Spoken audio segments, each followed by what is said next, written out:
Hello everyone, welcome back to my YouTube channel.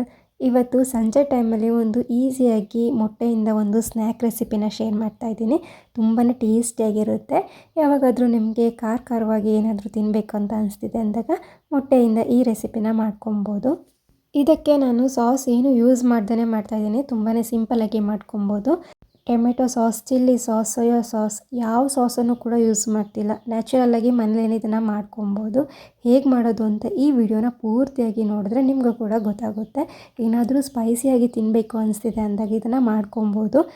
ವಿಡಿಯೋನ ಕೊನೆವರೆಗೂ ನೋಡಿ. ಹಾಗೆಯೇ ನಿಮ್ಮ ಫ್ರೆಂಡ್ಸ್ಗೆ, ನಿಮ್ಮ ಫ್ಯಾಮಿಲಿಗೆಲ್ಲ ಈ ವಿಡಿಯೋನ ಶೇರ್ ಮಾಡಿ. ಮೊದಲಿಗೆ ನನ್ನ ಚಾನಲ್ನ ಸಬ್ಸ್ಕ್ರೈಬ್ ಮಾಡ್ಕೊಂಡಿಲ್ಲ ಅಂದರೆ ಒಂದು ಸಬ್ಸ್ಕ್ರೈಬ್ ಮಾಡ್ಕೊಂಡು ನೋಡಿ. ಮೊದಲಿಗೆ ನಾನು ಮೊಟ್ಟೆನ ಬೇಯಿಸಿ ಇಟ್ಕೊಂಡಿದ್ದೀನಿ. ಇವಾಗ ಮೊಟ್ಟೆನ ಕಟ್ ಮಾಡ್ಕೊಂಡ್ಬಿಟ್ಟು ಅದರದ್ದು ಎಲ್ಲೋ ಪಾರ್ಟ್ನ ತೆಕ್ಕೊಬೇಕು. ಇವಾಗ ವೈಟ್ನ ಮಾತ್ರ ನಾವು ಈ ಥರ ಸಣ್ಣದಾಗಿ ಕಟ್ ಮಾಡ್ಕೊಬೇಕು.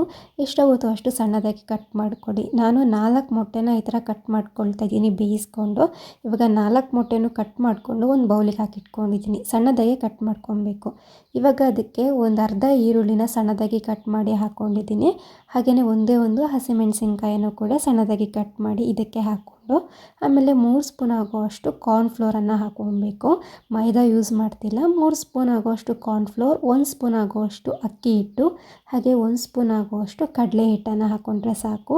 ಮೈದಾ ಹಿಟ್ಟು ಬೇಕಂತ ಏನಿಲ್ಲ. ಆಮೇಲೆ ರುಚಿಗೆ ಬೇಕಾದಷ್ಟು ಉಪ್ಪು, ಹಾಗೆಯೇ 1/4 ಸ್ಪೂನ್ ಆಗುವಷ್ಟು ಖಾರದ ಪುಡಿನ ಹಾಕ್ಕೊಂಡ್ಬಿಟ್ಟು ಇವಾಗ ಒಂದು ಮೊಟ್ಟೆನ ಇದಕ್ಕೆ ಒಡೆದು ಹಾಕ್ಕೊಳ್ತಾ ಇದ್ದೀನಿ. ಇದು ಬೇಯಿಸ್ಕೊಂಡಿಲ್ಲ, ಹಾಗೆಯೇ ಒಡೆದು ಹಾಕ್ಕೊಳ್ತಾ ಇದ್ದೀನಿ ಒಂದು ಮೊಟ್ಟೆನ. ಇವಾಗ ಇದನ್ನು ಕೈಯಲ್ಲೇ ಚೆನ್ನಾಗಿ ಮಿಕ್ಸ್ ಮಾಡ್ಕೊಬೇಕು. ನೀರೇನು ಹಾಕಬೇಕು ಅಂತ ಇಲ್ಲ. ನಾವು ಮೊಟ್ಟೆನ ಒಡೆದು ಹಾಕ್ಕೊಂಡಿದ್ದೀವಲ್ವ, ಹಾಗಾಗಿ ನೀರು ಹಾಕಬೇಕಂತ ಏನಿಲ್ಲ. ಮೊಟ್ಟೆನ ಹಾಕ್ಕೊಂಡಿರೋದೇ ಸಾಕಾಗುತ್ತೆ. ಇವಾಗ ಹಾಗೆಯೇ ಇದನ್ನು ಚೆನ್ನಾಗಿ ಆದಷ್ಟು ಮಿಕ್ಸ್ ಮಾಡ್ಕೊಬೇಕು. ಇವಾಗ ತೋರಿಸ್ತಾ ಇದ್ದೀನಿ ನೋಡಿ, ಈ ಥರ ಕ್ಲೀನಾಗಿ ಮಿಕ್ಸ್ ಮಾಡ್ಕೊಂಡಿದ್ದೀನಿ. ಇವಾಗ ಎಣ್ಣೆನ ಸ್ಟವ್ ಮೇಲೆ ಎಣ್ಣೆನ ಕಾಯೋಕೆ ಇಟ್ಕೊಂಡ್ಬಿಟ್ಟು, ಎಣ್ಣೆ ಕಾದಾದ್ಮೇಲೆ ಮಾಮೂಲಿ ನಾವು ಗೋಬಿ ಅಥವಾ ಬೋಂಡ ಎಲ್ಲ ಮಾಡ್ತೀವಲ್ಲ, ಸೇಮ್ ಅದೇ ಥರ ಇದನ್ನು ಕೂಡ ಸಣ್ಣ ಉಂಡೆ ರೀತಿಯಾಗಿ ಮಾಡಿ ಇದಕ್ಕೆ ಎಣ್ಣೆಗೆ ಹಾಕ್ಕೊಬೇಕು. ನಿಮಗೆ ಸ್ವಲ್ಪ ದೊಡ್ಡ ಬೇಕಾದರೂ ಕೂಡ ಮಾಡ್ಕೊಬೋದು. ನಾನು ಸ್ವಲ್ಪ ಸಣ್ಣದಾಗಿ ಮಾಡ್ಕೊಂಡಿದ್ದೀನಿ. ಇವಾಗ ಇದನ್ನು ಮೀಡಿಯಮ್ ಫ್ಲೇಮಲ್ಲೇ ಫ್ರೈ ಮಾಡ್ಕೊಬೇಕು. ತುಂಬಾ ಕ್ರಿಸ್ಪಿಯಾಗಿ ಬರುತ್ತೆ. ನಾವು ಹೀಗೇ ಇದನ್ನು ತಿನ್ಕೊಬೋದು. ಬಟ್ ಮಸಾಲೆ ಎಲ್ಲ ಹಾಕಿದ್ರೆ ಸ್ವಲ್ಪ ಖಾರವಾಗಿ ಟೇಸ್ಟಿಯಾಗಿರುತ್ತೆ. ಇವಾಗ ನೋಡಿ, ಫ್ರೈ ಮಾಡಿ ಇಷ್ಟನ್ನು ಕೂಡ ಎತ್ತಿಟ್ಕೊಂಡಿದ್ದೀನಿ. ಇವಾಗ ಒಂದು ನಾನು ಒಗ್ಗರಣೆ ಹಾಕೋ ಪ್ಯಾನನ್ನು ತೊಗೊಂಡಿದ್ದೀನಿ. ಅದಕ್ಕೆ ಇವಾಗ 1.5 ಸ್ಪೂನ್ ಆಗುವಷ್ಟು ಖಾರದ ಪುಡಿನ ಹಾಕ್ಕೊಳ್ತಾ ಇದ್ದೀನಿ. ನಾನು ಸಾಸ್ ಯೂಸ್ ಮಾಡ್ತಿಲ್ಲ ಅಲ್ವಾ, ಹಾಗಾಗಿ ಮನೇಲೇ ನಾನು ಈ ಥರ ಮಸಾಲಾನ ಮಾಡ್ಕೊಳ್ತಾ ಇದ್ದೀನಿ. 1.5 ಸ್ಪೂನ್ ಆಗುವಷ್ಟು ಖಾರದ ಪುಡಿ, ಹಾಗೆಯೇ 1/4 ಸ್ಪೂನ್ ಆಗುವಷ್ಟು ಧನಿಯಾ ಪುಡಿ, ಹಾಗೆಯೇ 1/4 ಸ್ಪೂನ್ ಆಗುವಷ್ಟು ಗರಂ ಮಸಾಲ ಇಷ್ಟನ್ನು ಹಾಕ್ಕೊಂಡ್ಬಿಟ್ಟು ಇದನ್ನು ಚೆನ್ನಾಗಿ ಮಿಕ್ಸ್ ಮಾಡಿಕೊಂಡು ಇವಾಗ ಸ್ಟವ್ ಮೇಲೆ ಇಟ್ಕೊಂಡು ಲೈಟಾಗಿ ಇದನ್ನು ಹುರ್ಕೊಬೇಕಾಗುತ್ತೆ. ಜಾಸ್ತಿ ಏನು ಬೇಡ, ಸ್ವಲ್ಪ ಹುರ್ಕೊಂಡ್ರೆ ಸಾಕು. ಇವಾಗ ಸ್ವಲ್ಪ ಬಿಸಿನೀರಿಗೆ ಒಂದು ಚಿಕ್ಕ ಬೌಲಲ್ಲಿ ಒಂದು ಸ್ವಲ್ಪ ಹುಣಸೆಹಣ್ಣನ್ನು ಹಾಕಿ ನೆನೆಸಿಟ್ಕೊಳ್ತಾ ಇದ್ದೀನಿ. ಸೋಯಾ ಸಾಸ್ ಯೂಸ್ ಮಾಡ್ತಿಲ್ಲ ಅಲ್ವಾ, ಹಾಗಾಗಿ ಹುಣಸೆಹಣ್ಣನ್ನು ಯೂಸ್ ಮಾಡ್ತಾ ಇದ್ದೀನಿ. ಇವಾಗ ಒಂದು ಪ್ಯಾನಿಗೆ 1-2 ಸ್ಪೂನ್ ಆಗುವಷ್ಟು ಎಣ್ಣೆನ ಹಾಕ್ಕೊಂಡ್ಬಿಟ್ಟು ಶುಂಠಿ ಬೆಳ್ಳುಳ್ಳಿನ ಸಣ್ಣದಾಗಿ ಕಟ್ ಮಾಡಿ ಹಾಕ್ಕೊಂಡಿದ್ದೀನಿ.